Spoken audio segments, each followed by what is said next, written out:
Good afternoon. My name is Gail Kouame. I'm the Chair of Research and Education Services at the Greenblatt Library. Today we're going to be looking at strategies for searching for drug information in the literature. I'd like to start first with a quick refresher about how to find books about drugs, and then we'll take some time to look at how to search Pubmed for drug-related articles. I'm choosing to focus on Pubmed because it is available to you from any place at any time. To begin, let's start at the Greenblatt Library homepage to discover how we can find books about pharmacology. Books are great for overall background type information. You will see a link to the library catalog from the homepage in the Quick Links box in the center.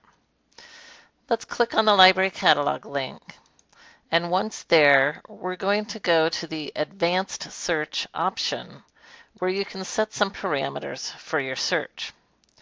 For our drug book search, we're going to select the drop-down at the top and choose In Subject, and then type in Pharmacology. We're also going to select a publication date of the last 10 years and the format of books. We'll go ahead and click Search, and the resulting list is displayed in relevancy order.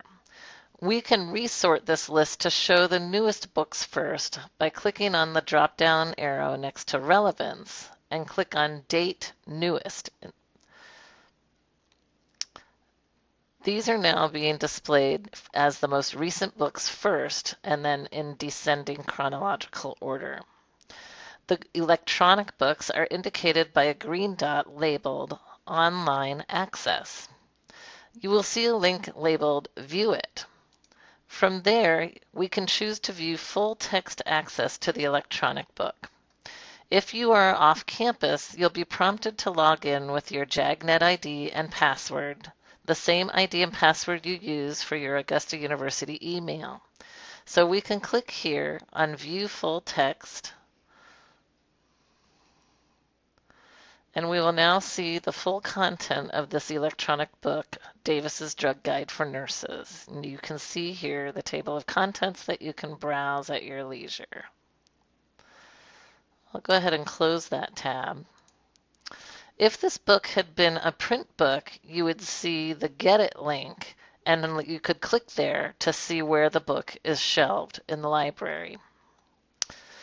Now that we've done a quick review of how to access books about drugs and pharmacology, let's spend the rest of our time looking at how to access journal articles related to drugs. As I mentioned earlier, we're going to use Pubmed to search for articles.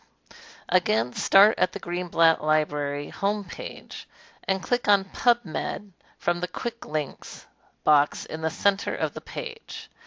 It's important to access Pubmed this way because, as you can see, the URL changed and it's indicating MCGLIB for Medical College of Georgia Library at the end.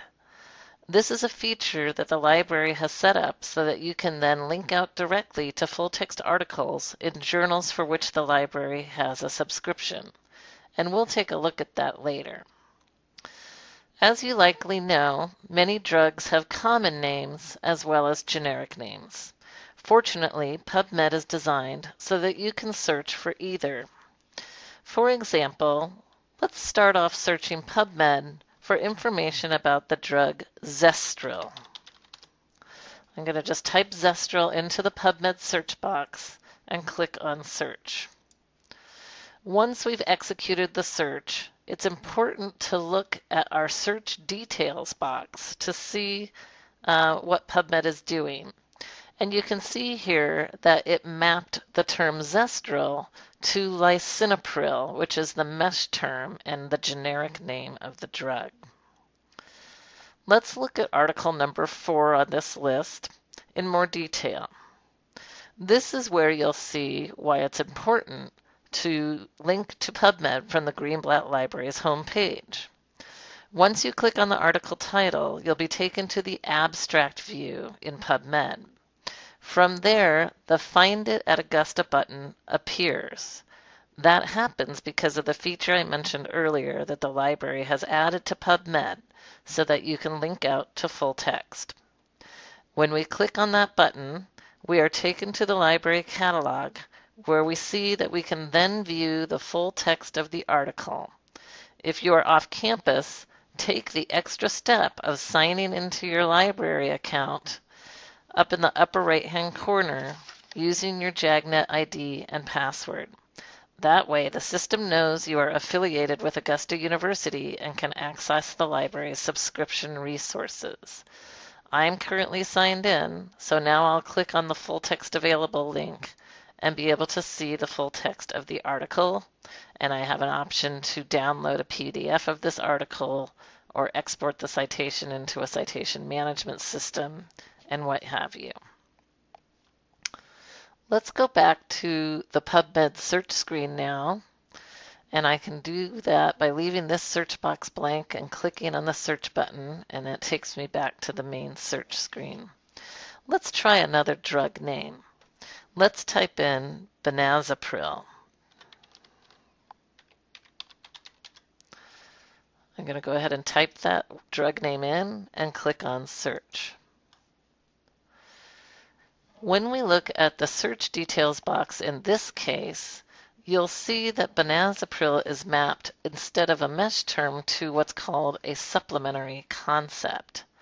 These terms, these supplementary concept terms, can be searched like medical subject headings, but are not yet subject headings. Let's look at article number 10, and we'll see in the abstract view, if we click on mesh terms and substances, click on that plus sign to expand that, you'll see here that benazepril is listed under substances. Now let's look at some ways to search the medical subject headings for drug-related terms. One nice feature of Pubmed is that you can break your search of complex terms into components. I'm going to use this drop-down and select MESH, which stands for Medical Subject Headings. So let's search the MESH database using the term isoxazopropionic. I can hardly say it, but I'm going to go ahead and type it in. The full complex concept we're actually looking for is this alpha amino 3 hydroxy 5 methyl 4 isoxazopropionic acid, also known as AMPA. But we didn't have to type in that whole term. We could just type in the one concept. Now, if we want to search on this complex concept, we can just click the search box here in the MESH database next to it and click on Add to Search Builder. This way, Pubmed is executing the search without us having to type in that big, long, complex string of terms. Now, if we want, we can add another term to it to narrow our results. So let's use the term cocaine, and now we can search Pubmed, and it's going ahead and executing that search for us. So looking for AMPA and cocaine together in the same articles. Let's go back to searching the MESH database, and I'll go back to MESH by using this pull down, clear the search that we just ran, and we can also use chemical abstracts registry numbers. So let's type in 8VZV102JFY and click on search. You'll see that the MESH database identified this as fluconazole. It knew that that number mapped to this drug.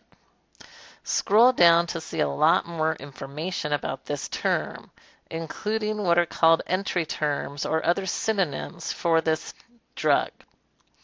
You can also see that this term was introduced into the MESH database in 1990. It's important to look for other previous indexing of these terms, and you can do that by scrolling down and looking for previous indexing, and you can see that from 1985 to 1989, this term was indexed as triazoles. So if you're looking for articles older than 1990 for some reason about this substance, it's important to be aware of those previous indexing terms. The other information you'll see here is pharmacologic action terms. These are very useful in finding information about the uses of drugs. So let's go back and search the MESH database yet again, double check that our dropdown is still on MESH, and let's look for methotrexate. I'm going to go ahead and type that in. Click on search, and you'll see the drug methotrexate. It has several different pharmacologic actions associated with it here as we scroll down and look. But let's say we want to focus specifically on the fact that it's an anti-rheumatic agent. If we choose methotrexate as a search term, a MESH term, and add it to the search builder,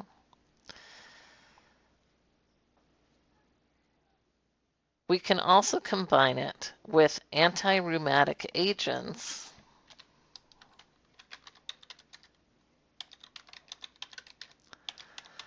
and put the tag MH in square brackets after that, and then execute our search. So what this is doing is finding articles that include methotrexate as well as the fact that methotrexate is an anti-rheumatic agent.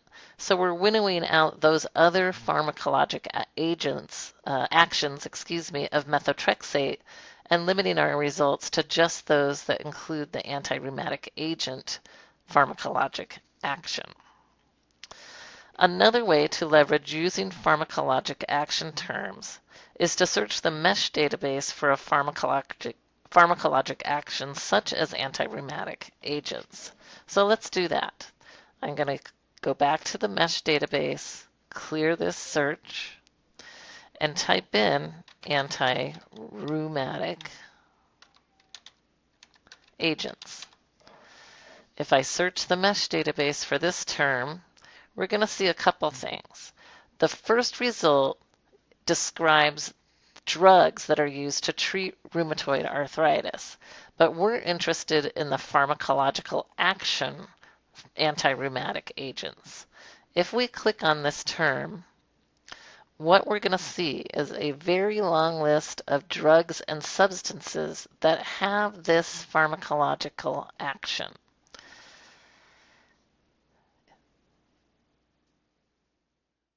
By putting this into the search builder, what we're essentially doing is telling Pubmed to search for all of these terms together by using the connector OR.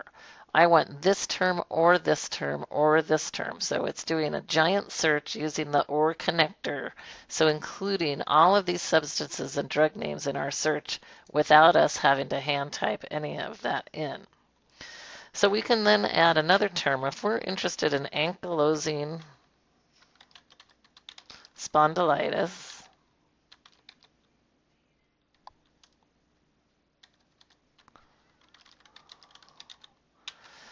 as well as anti-rheumatic agents, we can add those two terms together. And what we're going to get are articles about that condition and all the possible anti-rheumatic agents. So let's try this again. We want ankylosing spondylitis and anti-rheumatic agents, any of which would be on that list that we looked at a moment ago. Let's do one more search, looking at one more example about pharmacological actions. We're going to do a search about antidepressants and peripheral neuropathy. I'm going to go back to the MESH database, clear the search terms that I just had in there, and type in antidepressants. I'll go ahead and execute the search. and it's telling me that the mapped term is antidepressive agents. And again, we want the pharmacological action antidepressive agents to capture all of these drugs and substances. We're going to add that to our search builder. And then we also want to know about peripheral neuropathy. So now we can just type that in here and search Pubmed. Very similar to the previous search that we did about anti-rheumatic agents and methotrexate. One last reminder about searching Pubmed is that you want to use terms that are as specific as possible. For example, if you're interested in finding articles about C-reactive protein as a marker for sepsis in newborns, use those terms. We're going to type in C-reactive protein, sepsis, newborns. Go ahead and make sure we're in Pubmed, which we are. Click on that search button. And these are articles that speak to the topic at hand.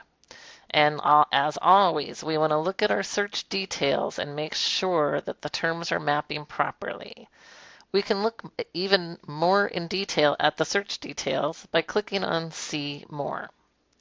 So you can see how it's translating our search. It's looking at C-reactive protein as a mesh term, but it's also looking for it in all fields. It's looking at newborns as a mesh term, infant, newborn. It's also looking for it in all fields. Same thing with sepsis. It's searching it as a mesh term or in all fields. And if you feel that you're getting too many results, you can narrow down your search by taking out those all fields search terms from within this search box.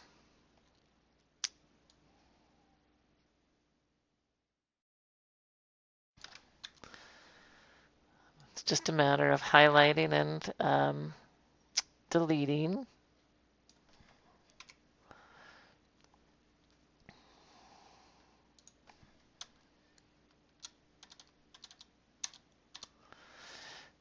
And now we can go ahead and execute our search again. And we have a set of 378 articles as opposed to over 1,000. Just be aware that what you're doing here is eliminating any articles that are not fully indexed. Some of those might be the e-publications ahead of print and other things. So you're not getting all the very, very new articles in this result because the medical subject headings are added a little bit later than when some of these citations are added to the database. Lastly, you may have noticed when we looked at some of these mesh terms, and let's take a look at one again. Let's look at sertraline.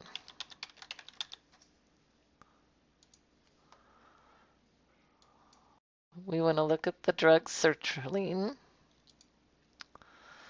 And you've probably noticed when we've looked at some of these mesh terms, there's a series of subheadings associated with them. Note the adverse effects, poisoning, and toxicity subheadings, for example. While these all may seem similar, they will produce different results. Adverse effects speaks to the side effects of complications of a substance used in an accepted dosage when intended for diagnostic, therapeutic, prophylactic, or anesthetic purposes.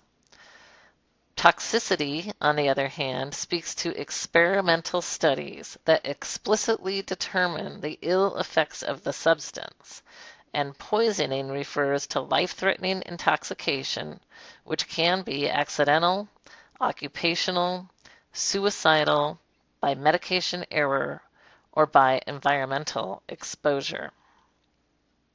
I hope you have learned some searching techniques that will help you find information about drugs and substances more effectively.